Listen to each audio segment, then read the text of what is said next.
Hi hello friends, welcome back to media talks. நான் உங்கள் Mounika. But இந்த ப்ரொமோவில் நான் பல்ப் வாங்கலை. நம்ம ப்ரிடிக்ட் பண்ண மாதிரியே 2 சீனில் ஒரு சீன் வந்திருக்கு ப்ரொமோவில். ஸோ நம்ம பிரவீன் மன்னர் சார் சொன்ன அந்த ஒரு ஸ்பெஷல் சீன் இதுதான் போல். ஸோ இந்த ஒரு ஆல்ரெடி நான் சொல்லியிருந்தோம், இப்போ போட்டிருக்க இந்த ஒரு காஸ்ட்யூம், அதுக்கப்புறம் ஒரு எல்லோ கலர் ஷர்ட்லேயுமே பார்த்தீங்கன்னா அதுக்கப்புறம் அந்த காஸ்ட்யூமை நான் ஷேர் பண்ணியிருக்கேன் இந்த வீடியோலேயே.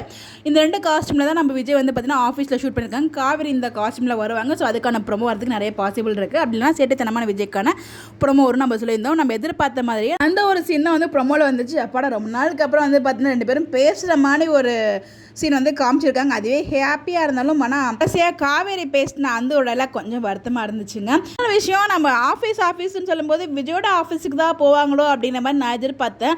ஆனால் அவங்க ஃப்ரெண்டோட ஆஃபீஸ்க்கு போயிருக்காங்க. அது மட்டும் தான் அதில் கொஞ்சம் ட்விஸ்ட்டாக இருந்துச்சு. ஃப்ரெண்டு அவங்களுக்கு தெரிஞ்சதுனால கால் பண்ணி சொல்கிறாங்க, ரிசப்ஷனிஸ்ட்டுக்கு பார்த்தீங்கன்னா நாங்கள் ஆள் எடுத்துகிட்டு இருக்கோம்டா, நாங்கள் உன் ஒய்ஃப் வந்திருக்காங்கன்னு சொல்லும்போது நீ இன்டர்வியூ கண்டினியூ பண்ணிட்டு நான் வரேன் அப்படிங்கிற மாதிரி சொல்லியிருக்காங்க. ஸோ அவங்க உங்களோட ஸ்ட்ரென்த் அண்ட் வீக்னஸ் என்னன்னு கேட்கும்போது அப்போ நம்ம விஜய் மாதம் என்ட்ரி கொடுத்து 2மே நான் தான் அப்படின்னு சொல்கிறாங்க.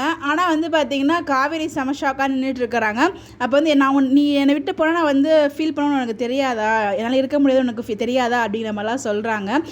அதான் வெண்ணிலா இருக்காளே அப்படிங்கிற மாதிரி சொல்லும்போது அங்கேயே நம்ம எதுக்கு வெண்ணிலா கொண்டு வரீங்க காவேரி அப்படிங்கிற மாதிரி தான் இருந்துச்சு.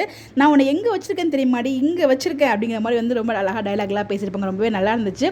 பட் ஆனால் கடைசியில் அவங்க அம்மா தான் எனக்கு முக்கியம் அப்படிங்கிற மாதிரி சொல்லிட்டு மரியாதையே கிளம்பிடுங்க அப்படின்னு சொல்லும்போது கொஞ்சம் வருத்தமாக இருந்துச்சு. ஒரு ப்ரொமோ இவங்க 2 பேரும் பேசிக்கிற மாதிரி இப்போவாச்சும் விஜய் என்ன லவ் பண்ணுறாரு அப்படிங்கிறது காவேரிக்கு தெரியுது. பட் காவேரியோட டிசிஷன் தான் ரொம்ப ஸ்ட்ராங்காக இருக்கு இல்லையா. வெண்ணிலாவுக்கு நினைவு திரும்பியும் விஜய்க்கு நான் தான் முக்கியம், அவரோட வெண்ணிலாவை சமாளிச்சுட்டு என்கிட்ட வர முடியும் அப்படின்னா நான் கண்டிப்பாக ஏற்றுப்பேன் அப்படிங்கிற மாதிரி தான் தெளிவாக அன்னைக்கு நிவின் கிட்ட சொல்லியிருக்காங்க. அப்படிங்கிறப்ப எப்படி உடனே ஏற்றுப்பாங்க, எல்லாமே தெளிவாக தான் டீம் பிளான் பண்ணி கொண்டு போயிட்டு இருக்காங்க. But anyways at least Vijay Kaveri பேசுகிற மாதிரி ஒரு சீன் காமிச்சிருக்காங்க. பட் இன்னும் நம்ம சீன் எதிர்பார்க்கலாம். மேபி பாப்பா என்ன மாதிரி கொண்டு போகிறாங்க அப்படின்னு சொல்லிட்டு நீங்கள் எபிசோட் பார்த்துட்டு ப்ரோமோ பார்த்து உங்களுக்கு என்ன ஃபீல் ஆகுதுன்னு சொல்லி மறக்காமல் கமெண்ட்டில் ஷேர் பண்ணுங்கள். Bye by.